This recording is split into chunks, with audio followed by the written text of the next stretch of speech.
What is going on, guys? It's your boy Big Dyllan, and welcome back to another Destiny and Destiny 2 related video. If you saw the title of the video, it's probably going to be something along the lines of where I stand with Destiny 2. Basically, I've been wanting to give my thoughts and opinions as to how I feel about Destiny 2 as a game in its current state, and things that I want to be changed for the better of the game. Now, I know you're probably getting sick of videos like this, as obviously I know loads of people are doing them, but I really wanted to do one for me personally as well, but I'm going to do mine a little bit differently. I'm on Destiny 1, and I'm basically going to be comparing Destiny 1 to Destiny 2, and I'm going to be showing you things within Destiny 1 that I think Destiny 2 would benefit from, in terms of systems and all that sort of stuff, like little extra things that could add in that I feel like would sort of further enhance the game, okay? So again, if my voice is a little bit weird and a little bit dry, sorry, I just woke up a little bit ago and I'm literally just making this video as soon as I've woken up. So yeah. So first thing I'm going to do is we're going to start off in the tower. Now, we're going to start off on the progress tab, which is obviously probably one of the best things. I mean, if anything, this page right here just is everything that I feel like Destiny 2 could do with as well. Obviously, I know this is only a very small portion of what it could do with, but this is a start. This video might turn out to be really long as well, so I'm going to try and do it as quickly as I can, but again, it might end up being, So, first thing that I feel like Destiny 2 could benefit from is record books. Now, record books were introduced usually with the addition of a DLC. So, for example, when the Rise of Iron came out, we got one. Age of Triumph, we got one. Sparrow Racings, we got one as well. The Dawning event, we also got another one. So Bungie would introduce these record books in addition with a DLC. Now usually these are actually really fun little things that they would add. So for example, we're going to take a look at the Rise of Iron record book here.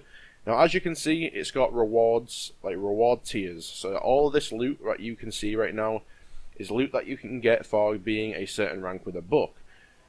Now, there's probably going to be some casual players that don't really like stuff like this, and a way to counter that is to make all of the loot available, like make this maximum rank available for, say, completing 50% of the book, just for an example, So for the casual players, they don't have to complete the entire, every single thing within the book. So then leave that for your hardcore players, leave that for the completionists that want to complete the book. So for example, for me, I have everything done within this book because I wanted to do it. It's something, for me to chase. It's something for me to do. And it's something to, to keep the hardcore audience busy for, however long it lasts, really. So definitely, I feel like these are a great addition. I know a lot of people weren't really interested in them, but I personally felt like they were rewarding. They've got a clear choice, a clear reward system set out, from A to B. A casual player can log in and say, right, I want to get to rank 6 in this book tonight, so I want the ghost shell, so let's see what I can do in the book to get that. So personally for me, record books, great addition to the game. I don't really see why they aren't introduced into Destiny 2. The next thing is quests. Now, questing for me is very important in terms of having a quest page in Destiny 2. It's very evident. Is that even the right word? It's very noticeable when you have quests taking up weapon slots. For example, the exotic raid shotgun, that was taking up a heavy, or should I say, power weapon slot. So I mean, having a quest page, again, it'd remove that and it'd give you your weapon slots back. I don't really see why they removed the quest page. I feel like it was a great addition. Obviously, you could come on here, you could read a little bit of what the mission's about. It tells you what to do, like all the objectives of the mission as to what you need to do to complete it. It's very clearly set out. In my opinion, a great addition to the game. Next thing is bounties. Bounties were amazing in Destiny 1. I do not see why they were removed in Destiny 2. I know that they have challenges now, but I just don't feel like they're the same. In Destiny 1, again, you got experience, you got a reputation, you got legendary items, you got engrams, strange coins, motes of light, legendary marks. Like, bounties in Destiny 1 were amazing. They had weekly bounties and daily bounties that would reset, obviously on daily or weekly resets. Great addition to the game. I don't see why they're removed. Next thing is having your reputations for your factions like actually viewable in game, and not on obviously on Destiny Item Manager, for example. Actually have them in game so I can see what rank they are, how much I need, to be able to level them up again. Again, just another great addition to the game that was removed in Destiny 2. So the next thing, now this is a big one for me, like a very, very big one, and that's going to be subclasses and the freedom of the subclass. Now, Destiny 2, you have a choice out of A or B. I personally hate this system. It really infuriates me to be forced down a pathway in a playstyle. For example, if I don't want to use a certain, like, say if there's just one perk within those 4 nodes that I cannot stand, then I just don't want to use that entire node anymore because of that one perk that ruins it. So for me personally, having the freedom of a subclass is definitely very, very important. I also feel like having armor, recovery, and agility tied to your subclass was much better, because in Destiny 2, obviously it is on your armor, and then you're sort of forced to wear armor pieces that benefit you in gameplay. So obviously, for example, if you're going to be playing Crucible, you want recovery on your armor, so you can get into gunfights faster, you can regen your health faster. So for example, if I really liked this helmet here, but it's got no recovery, then I'm out of luck because I'm not going to be able to wear it because, like I said, it doesn't have recovery.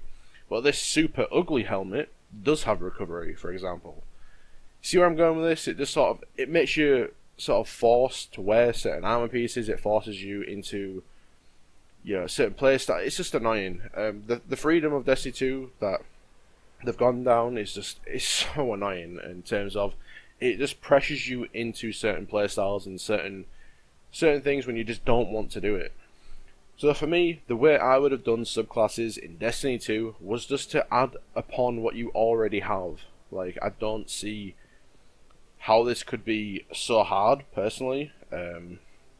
So what I would have done is maybe you could have added an extra grenade here. You could have added Void Wall Grenade, or Spike Grenade, or Suppression Grenades.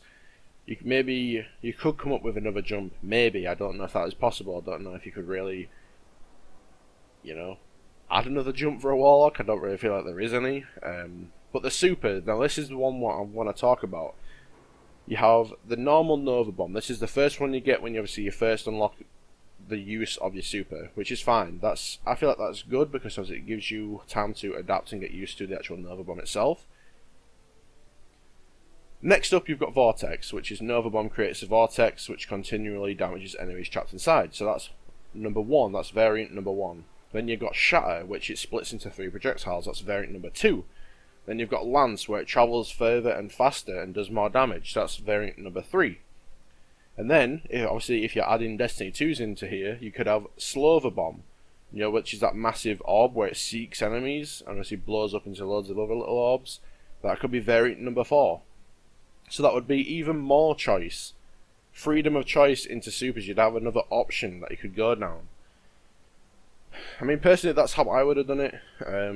Again, it's just the freedom of choice to be able to have what you want. So, I mean, another thing here is that you could have Slover Bomb, and then obviously you got the tracking here. So if you wanted, you don't have to have tracking on your Slover Bomb. You could go for Annihilate, which is going to increase the size of the explosion. Like, imagine Slover Bomb with Annihilate on. Like, just imagine that, and then Bloom on top of that. That would be insane. But, again, that's just my opinion, that's just my thoughts on it. The next thing is Grimoire Score. Again, I don't know really why this was removed. Grimoire Score was definitely amazing in Destiny 1, added an extra outlet to the game. Personally, they should have added a Grimoire station into the actual game in Destiny 2. There should be a little station within the tower where you could go there, you can read all of Destiny 1's lore, and then Destiny 2's as well. I feel like it's great to get a little bit more backstory. Now, again, people always say, oh, that's for the hardcore players, that's for the serious people who only care about that sort of stuff. But this sort of stuff can be interesting to casual players as well. If you put it in the game, they will come. The next thing is having intellect, discipline, and strength. Now, these stats were tied to armor pieces, which I personally really liked. Now, you could change your playstyle on an instant by, changing up these sort of stats. So if I want my super more, I'm going to go intellect. If I want a grenade on really fast cooldown, I'm going to have discipline. And you could have discipline strength, you could have intellect strength. You could change it up to your playstyle. You could have a 4-4-4 build, which a lot of people do. Tier 12 grind, which a lot of people do know from Destiny 1. And you may be saying, oh well, if stats are tied to armor, then you're still going to be forced into using certain armor pieces that you don't like. Well, no, that's not the case, because in Destiny 1, I could get this exact same helmet with discipline strength. I could get it with intellect strength. The stat rolls were completely random, and you could get different stat rolls on legendaries. So you could wear and grind for what you wanted. Again, another great addition to the game, which I feel like has been dumbed down in terms of PvP balance and to make the game more simple.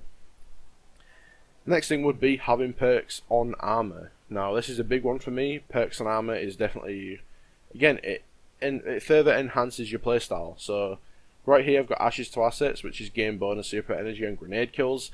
This is a perk that, again, it affects my playstyle like immensely. So what I'm going to be doing is I'm going to be trying to use my grenade as often as possible, so I can get the kills with the grenade, so I can get my super on cooldown more often.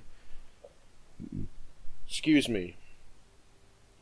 But this is, again, half of these systems like should have been enhanced. They shouldn't have been removed. They should have just tweaked them and made them better than what they currently are. You could add, again, excuse me, they could have added like a station within the tower where you can actually re-roll and reforge perks on armor pieces and weapons and all this sort of stuff. Then that would have made the game balanced. Make it through materials, get legendary shards and glimmer, then you can reforge weapon rolls and stuff like this. Like, you can make the game fun and balanced at the same time. Like, I don't personally get how it's gone so much one way to. I feel like in Destiny 2, like I said, I've said this loads of times, is a lot of the fun in the game has been stripped, like, in compromise for PvP balance, which for me is really frustrating as someone who mains PvE. Don't get me wrong, I love PvP. I play Trials pretty much every weekend. I can go flawless. I like PvP. I play it a lot, okay? But you shouldn't remove the fun from the game just in, I don't know. The next thing is artifacts. Now these, in my opinion, were great. Don't get me wrong, I feel like they were sort of added at a time where they just didn't really know what they were doing with them, but I feel like they could have further enhanced the artifacts.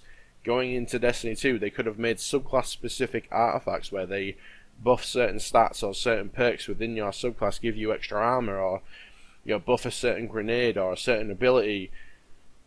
Artifacts are amazing. Like I said, they could have been made so much better in Destiny 2, but again, a lost opportunity down the drain. And then inventory, having materials, ornaments, consumables, all that sort of stuff, very nicely laid out, was a definitely.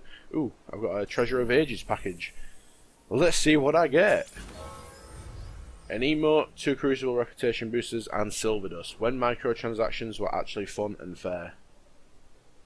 Then you also have this mission thing down here at the bottom, again, which would eliminate things being in your inventory, like in your actual weapon slots and armor slots, all that sort of stuff.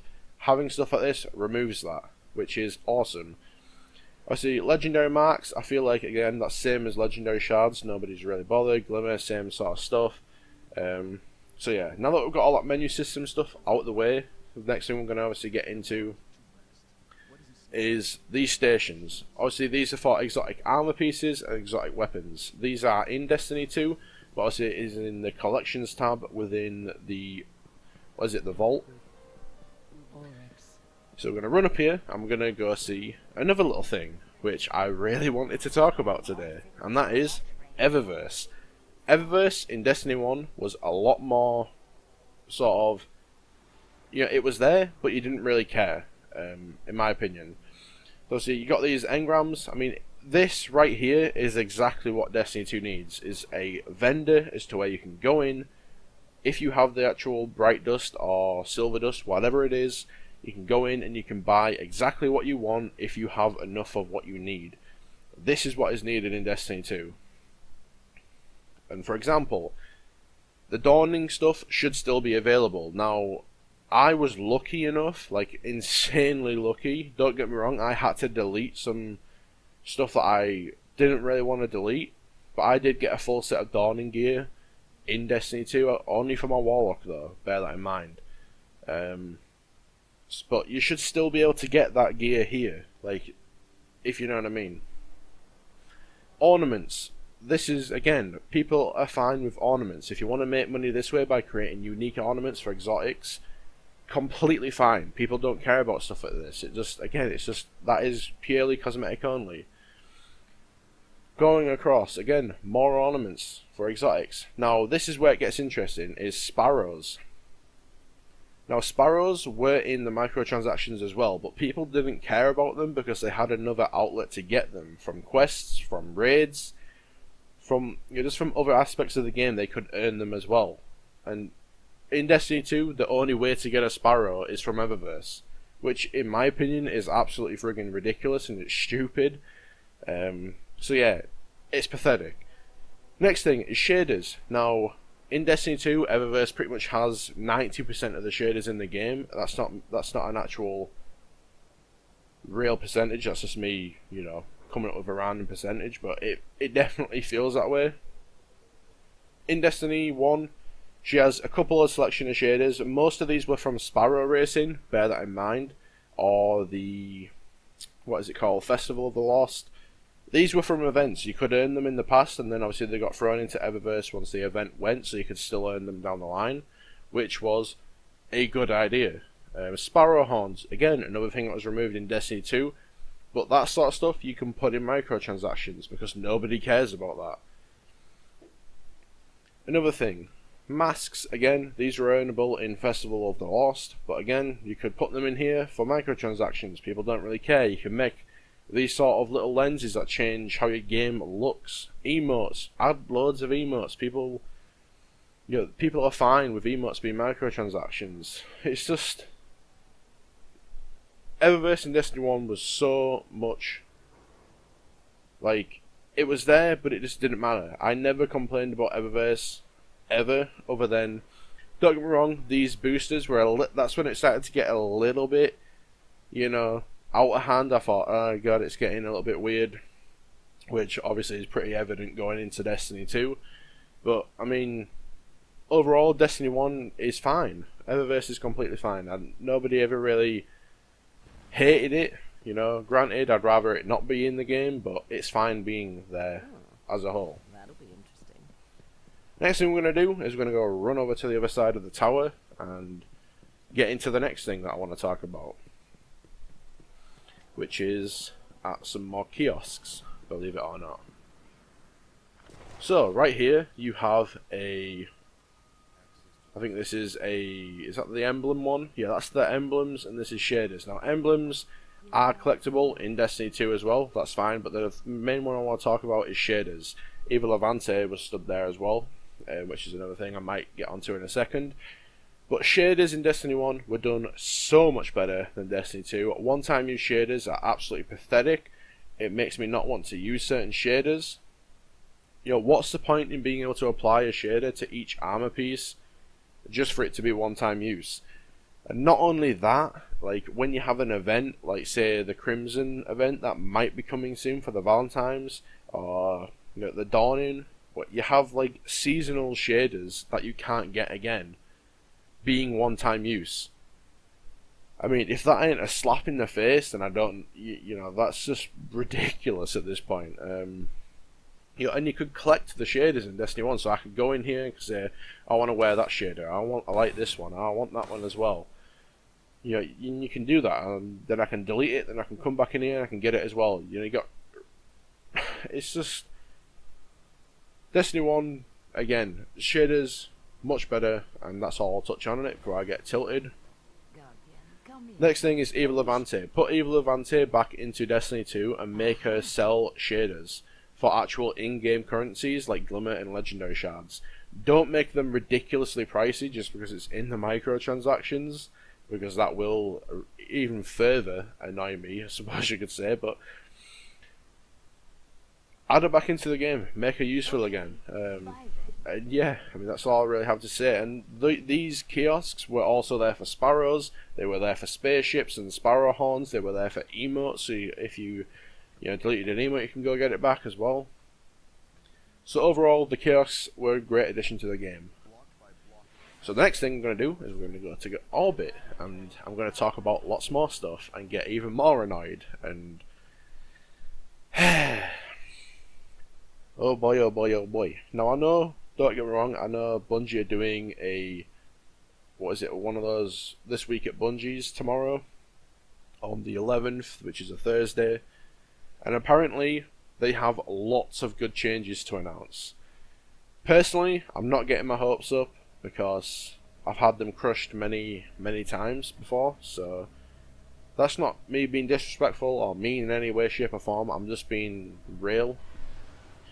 So the next thing we're going to get into is like the actual mission layout on the maps. In Destiny 1, when you did a mission, you could go back and replay it whenever you pleased. This I really liked. You could go play a certain strike if you wanted. You can go select a raid if you want to do that. You can go and patrol on a certain planet. This sort of stuff I wanted back in Destiny 2. Let me play the campaign if I want to play the campaign. Why am I limited to 3 missions a week in meditations? It's annoying. I just want to give me the freedom back. Is pretty much what I'm saying. The freedom of Destiny 1 was so much better. Again, I know stuff like this might be a little bit complicated to add, but it's nice, you know? And don't get me wrong, you don't have to add the adventures in, because the adventures can rotate on the weekly or daily basis at the NPC vendors on the planets, and that's fine. But the actual core missions to the game, the actual main missions, should be replayable at any stage that a player desires to want to replay them. So, I mean, that's that out of the way. What else did I want to talk about? Let me see. Oh yeah, the next thing we'll get into, playlists in Crucible. Having more than a choice of A or B is needed in Destiny 2. You know, right here you've got Clash, which is 6v6, which is Team Deathmatch. You got Rift, which was a game mode again that's been removed in Destiny 2, which will probably be added at a certain point and resold to us. Unfortunately, 6v6 as well. You got Elimination, which is 3v3, similar to sort of Trials, where when you die you have to be revived by your teammates, but you're not limited to how many revives you can get. You can get unlimited revives. Skirmish, 3v3 team deathmatch. Then you have Rumble Supremacy, you know, which is free for all, but with the Supremacy crests to collect on kills. Zone Control, which is control, but you only get points for the more zones you have captured, the more points you get per kill. And ooh, look, private matches, something that was, you know, desired by a lot of the player base in Destiny 1 for years and years and years, and was only introduced right at the end of Destiny 1. And then, you know, we go to Destiny 2, and guess what? We don't have private matches anymore. It's just, they really don't make it easier for themselves, do they? The next thing is this stuff right at the bottom. This is the main thing I want to touch on today. This is what made weekly resets so much fun in Destiny 1, was getting on and just looking down here and seeing what the modifiers were or the activities were that you're going to be playing for the week. So the weekly featured Crucible playlist, again, which I already touched on, is Zone Control. Then you got a weekly Heroic Story playlist, which actually had modifiers. So it's Specialist, which is your special weapon damage is increased, a match game where you have to match elements to enemy shields. Saber Crisis Heroic, which is Solar Burn, Brawler, Shaft. Then you got the Nightfall, Epic, Voidburn, Specialist, Grounded, Ironclad, Challenge of the Elders, Airborne, Berserk, Precision Kill bonus. And you got the weekly featured raid with the challenges, where you can get awesome, unique, exotic weapons and gear, and legendaries like Fatebringer, Black Hammer, like all of these weapons. And then the next thing that I'm going to go over is having the what's it called? I've forgotten the name of them in Destiny 2. Illuminated engrams or bright engrams. Excuse me. They were actually earned from doing activities. So, for example, For me to get a Treasure of Ages package here, I've got to do one zone control match. Then there's one here as well for doing a Heroic Story playlist mission. And then there was also one for doing a Heroic Strike as well, but I've already done a couple of these because Heroic Strikes in Destiny 1 are so much fun. And yeah. I mean, that's pretty much it in terms of that sort of stuff. I mean, that's pretty much the end of that.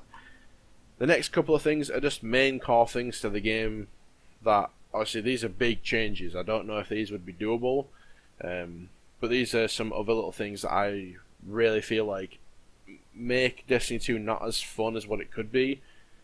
Personally, the time to kill across the board, both PvE and PvP, is too long.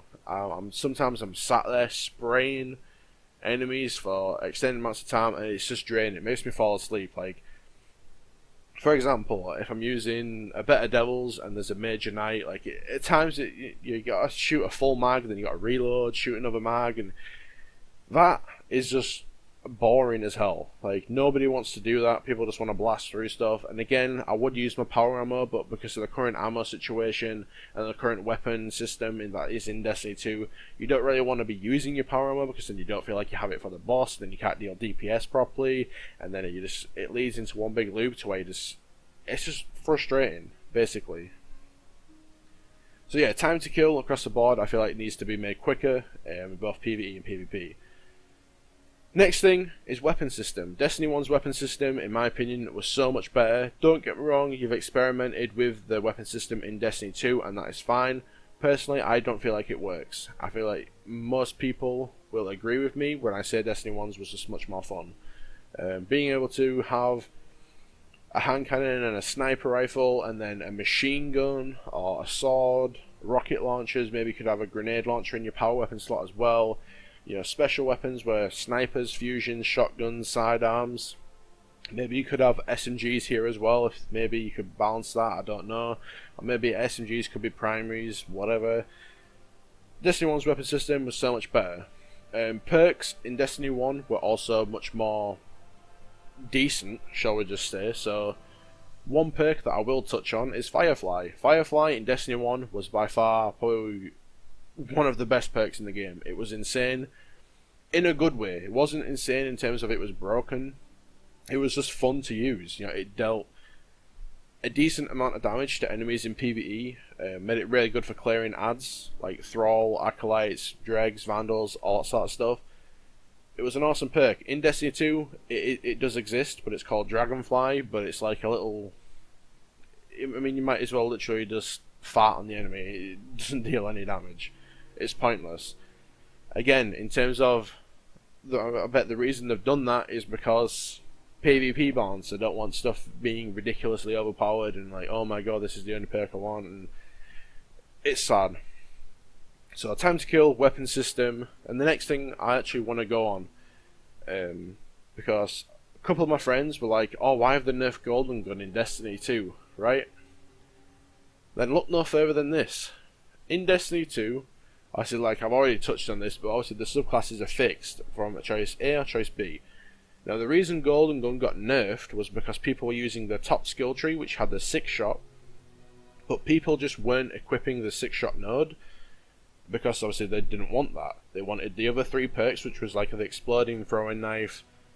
I can't remember the other 2 because I haven't played Goldie in ages. I haven't really been playing Destiny 2 an awful lot, to be honest. I'm a hunter, but basically the reason Golden got nerfed was because people weren't using the 6-shot node on the 6-shot skill tree. It's basically why the 3-shot got nerfed to the same duration as the 6-shot. So it sort of made it so you have to equip the 6-shot. But again, that is pretty clear and obvious to me that people want variety within the skill trees again. Like, this sort of stuff, like, it's just annoying. Like, Golden Gun, like, you should have the throwing knives all down here to the side. You should have maybe one where it does precision damage to the body, no matter where it hits. The next one, exploding throwing knife. The next one, you have one where it's, you know, a normal throwing knife, but it's on cooldown faster or something. It's just annoying. And it's sad to see as well. Variety in Destiny 1 was huge. I felt a lot more attached to my characters in Destiny 1, you know, like in terms of subclasses, builds, armor pieces, weapons. I had like lots of interesting combinations that you could come up with and use. In Destiny 2 it just doesn't have that, unfortunately. And that's pretty much going to do it for the video. I mean, that's everything I wanted to touch on. That's the reasons as to why I feel certain ways with Destiny 2. Don't get me wrong, I do still play Destiny 2. I still, it's an okay game. But that's just it, it's an okay game. It's not amazing like Destiny 1 was. It's just okay. Yeah, I usually, I'll do my milestones and then I don't care after that. You know, it's boring, there's nothing to replay for. Strikes are just slow, boring slogs of mess. There's no modifiers on them. PvPs is slow and boring. Everyone camps at the back of the map with Mida. And nobody moves, everyone's holding hands. You can't go off on your own, do your own thing. It's just lack of variety of game modes and freedom of choice as to what you want to do. You're forced to play a certain way. You're forced to use certain things that you don't want to use. It's just annoying. So yeah, that's how I feel about Destiny 2 in its current state. Hopefully Bungie will announce lots of amazing changes tomorrow, but again, I will not be getting my hopes up for that. And yeah, thank you so much for watching, guys. If you did make it this far, I know this video is probably going to be extremely long, but I wanted to get this all off my chest so you can understand as to where I am with the game. Thank you so much for watching. Have a wonderful rest of your day, guys, and yeah, peace.